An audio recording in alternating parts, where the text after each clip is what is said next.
So eat it fast. You gulp it down without really chewing fully, and it goes from your mouth, down your gullet, to your stomach, where it's processed and sent directly to your ass, where it's stored. So, when they say, you are what you eat, you know what I say about what they say? Get a life, you bunch of pencil-thin, politically correct schizophrenics, you uptight, carrot-eating pain in the asses. Get a freaking life. Do you know what I do instead? I go.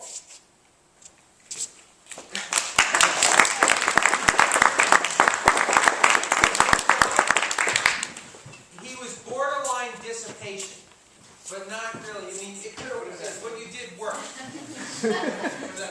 All right, I'm going to tell you. So, did any of you feel like he was just doing a little of this too much, or no? No, I like But it worked. That's why I say borderline.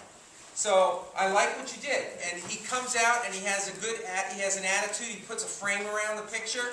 He says, "Hey, you know, these people," blah, blah, blah, blah, and he gives it an attitude, and he's kind of going back and forth. I would have probably done just a little bit less energy there to focus more on you, but splitting hairs. But nice energy. Have you had acting before?